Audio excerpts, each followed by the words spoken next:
You really start looking at the rules of the game, and those rules are cash flow. They're discovering your investor DNA. They're looking for ways that you can create recurring revenue, and that you're watching a video like this, which means that you're interested. Make sure you become committed to one thing that will add more cash to your life today. If you do that, that's momentum. Then take that momentum, invest it back into yourself, add more value, and the world starts to become a much better place. I remember discovering something that we called the producer power hour. And our definition of producer was to produce more in the world than we consume, right? So you're adding something, you're adding value. And then the power hour was, what if you started your day investing in yourself? You're not investing money, you're investing time. And there was really 3 E's that we started with. A little exercise, right? Get the body in motion.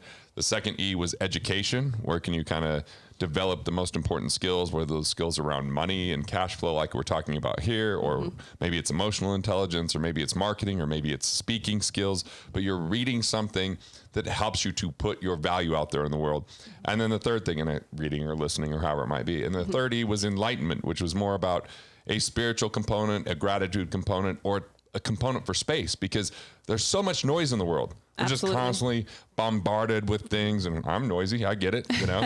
And if you had this space to actually listen to yourself, to tune into that intuition, right? So that could be just quiet time to think, that could be meditation, that could be prayer. But starting your day this way was like putting on an armor of abundance so that you could show up the best version of who you are. And even though you take an hour, and I don't care if it's an hour, it could be 10 minutes, progress over perfection. Start somewhere. Right, then the rest of the day is transformed, where you're bringing a better energy to it, where you're living your life with more intention, where you're developing the most important part of who you are, right? And I think purpose, there's a lot of activities around finding it, but I think that starting your day this way is one of the best ways to discover that purpose, because I can't look at someone and tell them what their purpose is. Right. But I think that there's flashes in our life, right? Just moments. And if we're too busy doing and not getting any time to understand our being, then we miss out on what's available to us. So mindful cash management begins with the 4 types of expenses. So there's 4 types. The first one is destructive. So anything that leads towards debt, anything that's leading towards addiction, any of the things that you don't have control over or you're borrowing to consume, we want to eliminate those types of expenses. So if you look and you go, I've been paying for this thing for months and I've never used it, and it's something like Microsoft Word, I try to put that on my iPad, but it doesn't work without the internet because they want me to pay monthly. So I'm like, cool, I'll just use my computer instead of my iPad. Really small expense, $6 a month, but that would be an example. Slightly destructive. And so many companies are moving to the subscription model, which is great and convenient in some ways, but sometimes we forget that we've actually subscribed to a service. And we're not getting value from it. And we're not getting value from it. So just taking an assessment of where am I investing money on an ongoing basis that's not necessary. So that's a small way to improve cash flow. The second is our lifestyle expenses.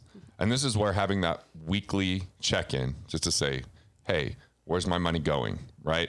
What am I paying for? And is it giving me utility? Do I enjoy it? Like there's certain things that are almost like a must to live, but there's other lifestyle expenses that are kind of our choice. It's luxuries that we enjoy. It's, the things that we spend our money on that we go, hey, that has plenty of utility. We're just making sure that weekly you're not spending more than what comes in. Then the third type of expense is a protective expense. It's anything from building up your liquidity and savings to having insurances that transfer risk to, if you're a business owner, setting up the right corporations, or education is a huge part of your protective expenses, because the more knowledgeable you are, the better you can be at managing and mitigating risk, right? Simply, the protective expenses are usually something that's a bit negligent for people because nobody wakes up in the morning excited to address these things. The fourth one is a productive expense. Where can you add $1 in your life and have more than $1 come out the other side? Maybe it's investing in your skills and abilities. Maybe it's investing in marketing. Maybe it's investing in, just simple knowledge that you go, okay, I now know better what to do to monetize who I am and what I'm about and reach more people or more deeply impact the people that I'm reaching. But by differentiating the 4 expenses, this isn't about budgeting, it's about mindfulness, right? Go down to the bank, wherever you're currently banking at, and set up a separate account. I want you to label this your wealth capture account. And all you're gonna do is something in the book, The Richest Man in Babylon by George S. Clausen. So make sure you write that down if you haven't ever read that book, because it talks about this principle of paying yourself first. See, a business has an insatiable appetite. If you leave money sitting around in it, the business always finds a way to spend it. Your personal life, whether you're married or you have, you just have family, friends, it just seems that there's always a reason or excuse to spend money that sits around dormant inside of an account. So you set up this separate account and automatically sweep a certain percentage of money in it, just as a habit. You put money into that separate wealth capture account first before everything else starts to come in and become a bill or an expense in your life. Pay yourself first, wealth capture account. This infrastructure is your way to get ahead, and then intentionally and deliberately choose how you're going to allocate that money. So if you can pay yourself first, so it's just an automation. Every time you make a deposit in the bank, there's a separate account that has an automatic percentage go. You don't even have to think about it. It just sweeps over there. You're like, cool, now everything else that's left over is mine to spend how I want. And so this is how we start to manage cash flow. I always look at credit cards as kind of the easiest thing here. Yeah. Because when I was moving years ago, I called to cancel my cable, which included like internet, and we actually still had a landline because my wife really believes that the kids are going to need a landline one day in an emergency. So great. So we had all these kind of things. It was like 170 some bucks a month. So I called to cancel, but they moved me to the retention department, and by the end of the call, I'd saved $70 a month, even though I was still going to cancel it, because it wasn't that I was overpaying in my mind. It was just simply that I was moving and was going to get a different service in a different location. So that really kind of put a light bulb on for me, and I was like, I wonder what it would be like doing this with credit cards. So I just called the credit card company, and the first person I called really has no authority, no power to do anything. So I just said, hey, do you have any deals? Do you have any departments I could talk to about balance transfers? But the thing that really gets them is if you say you want to cancel, right? Then they move you to retention, and they immediately think you can't afford it, or that there's someone out there with a better deal. And so they're very easily going to move that interest rate down because there's no collateral against a credit card typically. So that's probably the lowest hanging fruit. Absolutely, because they're, a lot of them, when we first get our credit cards are 20, 24%, somewhere in that range. There's a lot of room in there. And so if they think somebody's offering you a lower interest rate, better deal, they're going to move very quickly. Any tips on what you would say? I usually like to call them same thing, right? I've got these offers that are coming to me in the mail. Looks like a much better offer, but since for simplicity's sake, I'd like to stay with you guys if you can match or beat their offer. That's right? a great one. Yeah, and that one seems to work almost every single time. But you've got to get on the phone with the right person. Yeah, the first person you talk to. The first person that answers. Yeah, they're a telemarketer. They're just, nobody gives them their authority, right? The authority is going to come from the second department, second person you talk to, for sure. Right, you want to get in that retention. Exactly, department. right? In all these types of expenses, I think it's important to really look at where can you find money that's rightfully yours, right? And that's the 4 I's. Yep. The IRS. Are you tipping the government? Let's stop doing that. Absolutely. Interest. Are you overpaying on your interest because you haven't refinanced or restructured your loans or renegotiated your interest rates? Investments. Are there any underperforming investments that could cash out and pay off the loans? Are there any investments that have hidden fees or commissions? And if you can get a little bit of financial detective work to figure that out, you can keep more of your money. And is there a way to protect the downside? And the 4th I is insurance. Are there duplicate coverages? Are there improper structure? Can you raise deductibles so that you just cover the basic things on your own and then have the insurance kick in for the more catastrophic type of events? First, see if you can renegotiate. Can you get your existing interest rates lower, right? Streamline refinance, which isn't a full refinance, or negotiating a better interest rate with an existing loan because you have comparative or competitive deals. That could be very useful. And then just refinancing a home could be good, refinancing a car, or looking at any type of loan where you're paying a lower interest rate with the new loan versus the old loan, so that with the same payment, you're either shaving that time off or you freed up cash to build up your savings, your liquidity, invest it back into yourself. We're really looking at how can this personal finance be personal to you, giving you enough information that you can be informed and make the right choices and decisions. Absolutely, and if they've got that discipline, if you have the discipline to really do the refinance, free up the cash flow, and then use that cash flow for savings and growth, that can be a very, very valuable tool. We've used that with great success for many, many people. And then you're just looking at, can I eliminate any destructive expenses? Are there any lifestyle expenses that need to be managed and maybe I can wait on because they're not that important and they're taking away from where I want to go? Protective expenses, I need to address that so that my money's not just wiped out with one financial surprise. And then productive expenses, where can you really increase those, right? If you want to get rich in 3 years, you can't have loans beyond car loans or mortgages. If you have consumer-based debt that's eating away at your cash flow, that's feeling like a weight on your back and that's occupying your mind, 3 years is going to be highly unlikely. Basically, risk isn't in the investment, it's in you, the investor. So what kind of investments are you going to do? Some people are good at real estate, others suck. Some people are good at the stock market, not many. Most people suck at it, right? Some people are good at tax liens, others aren't. Like some people are good at acquiring businesses and understand the fundamentals, others aren't. So if you don't have an answer, the first place you invest a portion of this money is getting educated. So yes, part of that is finding the right person that you could learn from. Then secondarily, which I think she understood, is building a network of people and professionals. We're actually doing that at Wealth Factory right now. We're interviewing all these business acquisition specialists, these business exit specialists, that this is what they've done for their career to build a network just for this very thing. And that's why wealthfactory.com/scale. So that's my first answer, is figure out what kind of investor you're going to be and focus instead of diversify.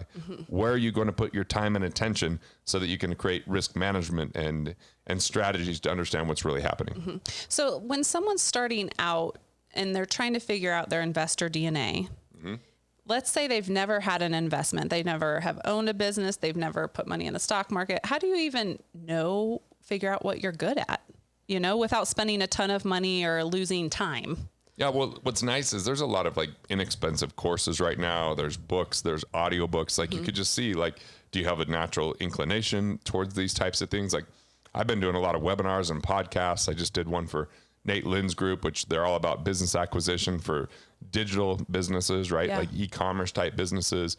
I've spoken at amazing.com before, which is all started out as how to build a business on Amazon, and people are, starting a business with less than $5,000 and becoming extraordinarily profitable. So we're in a world where this is more available than ever. And a lot of it has to do with, what are you reading about? Some people are great with technology. Others are great with finance. Some people are great with, some crazy nuanced thing that they understand something around health and what that's going to mean. So it's about really figuring that arena out and then understanding how you can invest in that particular area.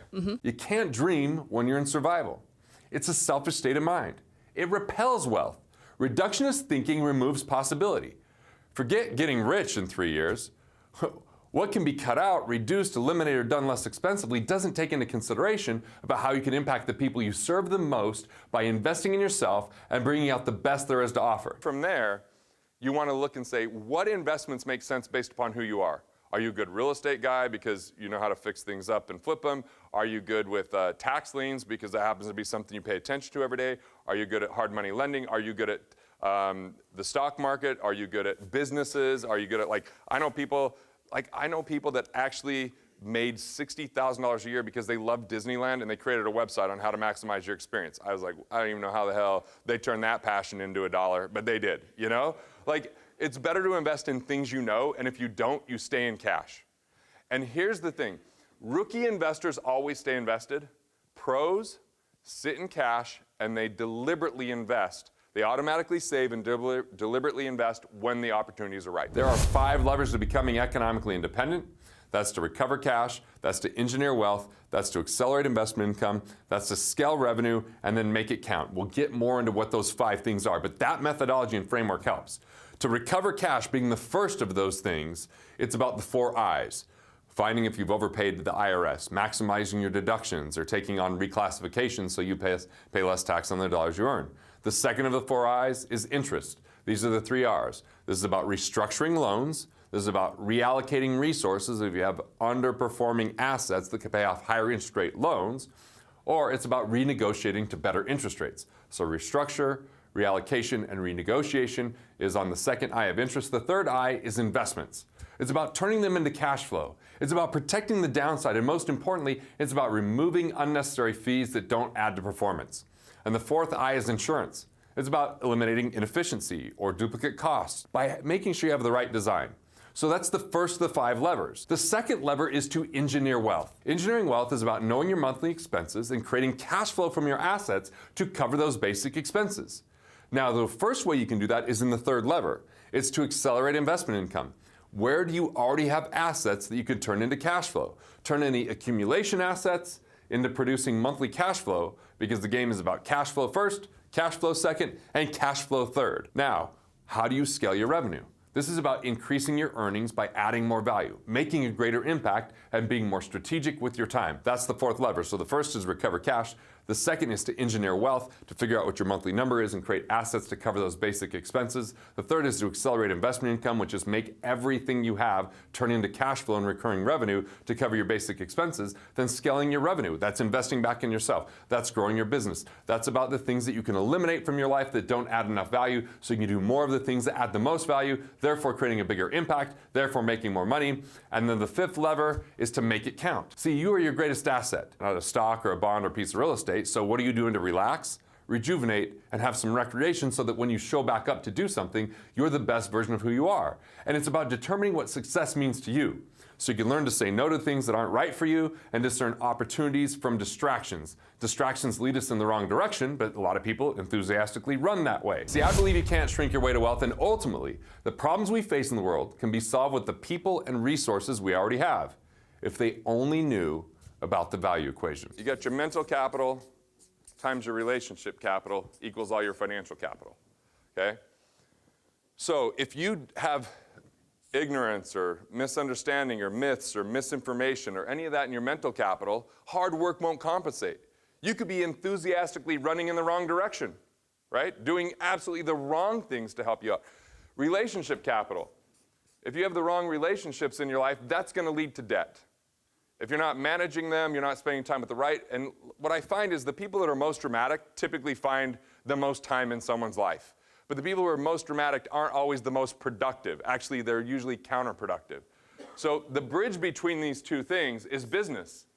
Business is the bridge of how you take your mental capital and you add value to people's lives. The more value you add, the more money that comes as a byproduct of that. So money is the receipt. Dollars follow value. So the big question here is, how do you deliver more value? Well, if you have less concern and worry about finances because you're economically independent, you'll be able to create more value. If you can reinvest back into your business and yourself without the fear of, is this going to take away any of the stability in my family life or finances, when that's gone, you can swing for the fences. Your vision can absolutely change. Most people's vision is absolutely contained within what they think they have the financial means to do. It comes down to the impact equation. This is about how many people can you reach, number one, and number two, how deeply can you impact those people, which is absolutely critical if you want to get rich in 3 years. The more people you can reach, the more money you're going to be able to make. So if we combine the impact equation of reach and depth with the value equation, it's going to unlock your potential by recognizing the best ways you can serve others. It looks like this. Our mental capital times our relationship capital determines our financial capital. So 3 years or less comes down to your mental capital. What are your ideas? What knowledge do you have? What wisdom, strategies, and insights? Where do you have something unique that can offer massive value to the world? See, those that say it isn't what you know, it's who you know. Well, if you don't know anything, nobody wants to hang out with you. It's one of the most precious forms of capital is your mental capital. Have you got a way to tap into that and to bring that to people? But the one where the most potential exists, the most underutilized, untapped resource is relationship capital. People are the only true assets. You are your greatest asset, not that stock, bond, or piece of real estate. So relationship capital comes in the form of networks, organizations, customers, friends, family, and the bridge between your mental capital and relationship capital is business. And the currency is value creation. The more mental capital you have, the less mistakes, the more value you add, and if you apply your mental capital to the relationships out there in the world, you'll have more financial capital. You can be extraordinarily intelligent and broke. The way that can happen is if you don't share it with people outside of your family, for example, because family members usually don't write checks, right? Other people do. So the more people you're reaching with that intelligence, which that's where I think about leverage. Like I reach more people when I wrote books rather than when I just, met with people at their kitchen table 15, 20 years ago, right? I started creating video series. Why? Because I wanted to be able to impact more people even while I was sleeping and making sure that I could get that out to people. That was a way to take this mental capital because I just have like this photographic memory in finance, but if someone talked technology with me, I am very stupid in technology. Like every now and again I can impress my wife because when she's not looking I can restart a computer and all of a sudden it works. I'm like, oh, I got it fixed for you. That's about the extent of my technology expertise. But when it comes to my financial expertise, I can read an article from 10 years ago and still remember it today. I know how to pick it apart. So I have this mental capital that most people don't want to pay attention to that every single day. And it's a big universe, so how can we simplify it? How can we narrow it down? How do we reach more people, and how do we impact them more deeply? That's this model of the value equation. So you're either one idea or one relationship away from the next level of prosperity. One idea or one relationship away from the next level of prosperity. And the key is, like, I found some of the quick ways to build relationships. Like when you came here, you wrote a check to be here, and all of a sudden you met a bunch of people, and you had connections directly to people. Some people, they don't want to do that. Like sometimes that's the fastest route to finding the right individuals, right? You just write a check, and then all of a sudden you have access to relationship capital or mental capital. You're only one idea or one relationship away from the next level of prosperity. So how do you develop, expose, and create more mental capital? How do you deliver more value, serve more people, and really solve the bigger problems? If you have a clear path to do that, you can get rich in 3 years or less if you don't have major deterrents and obstacles like massive consumer debt. So if you have less than desired results, let's begin by looking at your relationships. Who are your friends? I consider friends the ones that want me to succeed. They're the ones willing to support and the people I can count on. I want to spend as much time as them as possible. Say yes to as many individuals and invitations that are friends, right? And when they bring that invitation to your life. On the other hand, there are those I'm friendly with, those I don't share the same values with, those that are consistently creating drama, or that would get joy from seeing me suffer. I politely say no to any and all of their invitations, remain cordial, and never, ever invite them into my life. Another piece is you have to have at least one catalyst in your life. A catalyst is an amplifier relationship that believes in you, connects you to people and opportunity, that makes sure that they know who you are, maybe even more so than you do, and see that potential in you, and they want to let the rest of the world know that. The number one thing you can do is learn how to create more value and add more value to the world. That's what's going to bring about more cash flow. And then you just got to make sure you learn how to create that cash flow, how to make that money. Some people give their talents away for far too long for free. And there's the book Give and Take by Adam Grant that says those people that give too much without getting anything in return end up at the bottom. You got to be the givers that also make sure that you're getting paid for what you're giving. And if you can really discover that, I think that there's an extraordinary world out there, and we've got plenty of problems, Stova. Plenty of problems. And the bigger the problem that gets solved, the bigger the payoff. So where can you be part of being a problem solver rather than just pointing out problems? Where can you be part of the solution rather than just complaining? What I look at is the cycle of creation. And the cycle of creation is we begin with an idea, right? And this idea is, hey, maybe I should buy a business. Great. To make that a concept, it really takes investing and understanding what type of business, narrowing that down, and then really figuring out, someone that's already in that industry where you could go learn from them and work for them or anything that way.